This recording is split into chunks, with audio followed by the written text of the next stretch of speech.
Que le Seigneur vous bénisse, encore votre serviteur, le prophète Élie Noël, pour vous servir. Nous allons prier pour véritablement partager la parole du Seigneur en ce jour. Seigneur, nous te rendons gloire.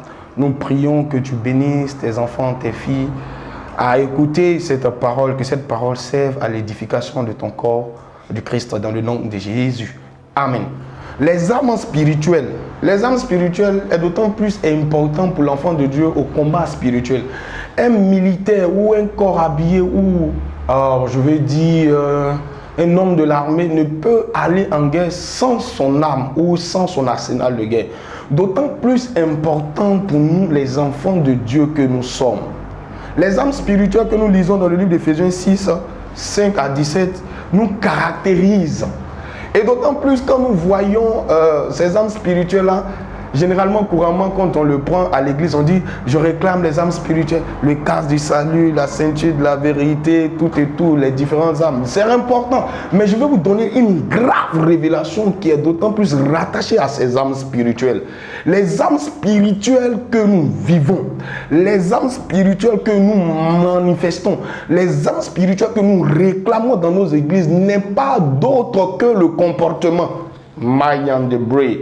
Tu diras encore, prophète, où tu nous envoies. Mais je veux te dire que les armes spirituelles que tu réclames pour ton combat spirituel, c'est ton comportement en réalité.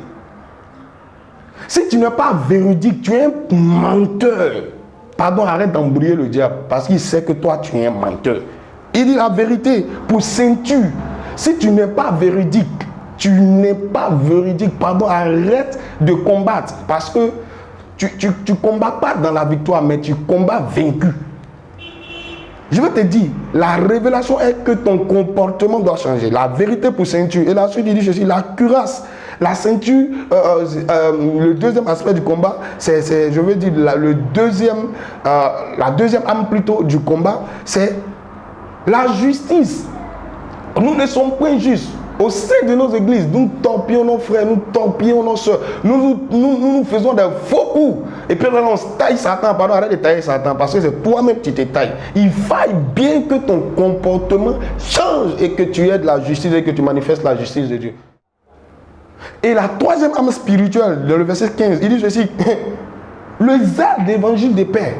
Tu es à l'église, tu n'es ni chaud, tu n'es ni froid, on dit acclame, tu n'acclames pas. Bénis le nom du Seigneur, tu ne bénis pas. Tu as resté comme figé. Tu fais quoi dans le temple du Seigneur? Tu n'es ni zélé, ni chaud et froid. L'Éternel dit que moi je te vomirai. Il faut bien que cette année ton comportement change afin que tu combattes dans la victoire. Ton combat que je t'ai amené à faire, c'est superficiel parce que ton caractère n'est pas en harmonie avec ce que tu fais. C'est pourquoi je te dis, change de comportement, change de caractère. Parce que l'âme spirituelle que tu réclames, en réalité, c'est ton caractère que Dieu parle. Et c'est avec ce caractère que tu vas combattre. Et la suite des armes spirituelles, le bouclier de la foi. Il y a beaucoup de personnes qui disent, moi je suis chrétien mais non pratiquant. Mais toi tu parles de quoi? Chrétien non pratiquant. Eh bien, ça ne va pas. Hein. Tu ne peux pas être un chrétien et ne pas pratiquer les prescriptions et les ordonnances de Dieu. Ça n'existe pas. Et c'est la raison pour laquelle je te dis, frère et soeur, il faut bien que tu aies la foi dans ton combat spirituel. Nous combattons. Satan sort, mais quand on voit les salamandres, quand on voit les cafards, on fuit. Wow! Il faille bien que nous combattions dans la justice par notre comportement de foi. Et deuxième, encore la suite des révélations relativement aux armes spirituelles. Le casque du salut. Des personnes même ne croient même pas à leur salut parce que le caractère qu'ils manifestent et les vies qu'ils vivent, si on les dit aujourd'hui, demain tu iras au paradis, ben moi je ne sais pas. Il va falloir croire à ce que tu fais. Prenez aussi le casque du salut et l'épée de l'esprit qui est la parole de Dieu. Vous combattez dans des églises, je taille. Tu tailles au nom de qui? Tu tailles pour qui? Tu tailles qui? Tu n'as pas la parole, le caractère révélateur de l'épée que nous utilisons au combat spirituel.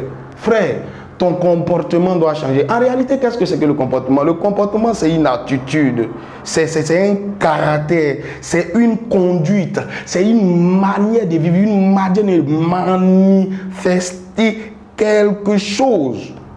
Frère, Je veux que ton caractère change. Je veux que ta conception change. Je veux que ta manière change. Et dès lors, quand tu combattras les démons, ils fuiront très loin de toi. Tant que tu ne saches pas, tant que tu ne sais pas ou tu n'as pas la révélation que ton comportement est relativement lié à ton combat spirituel, tu seras toujours au statu quo. Vous taillez depuis 1999 dans les différentes églises, vous avez de faux caractères. Changez de caractère, changez de vie parce que les armes que vous utilisez, vous ne les possédez pas. Vous avez des kalachnikovs sans balles, vous avez des mitraillettes sans balles, vous avez des roquettes sans obules, vous avez des obules, vous les lancez, ça n'explose pas parce que vous avez de faux caractères, vous avez des fausses mentalités, vous avez un caractère fasciste, vous avez un caractère meurtrier, méchant dans l'église de Dieu.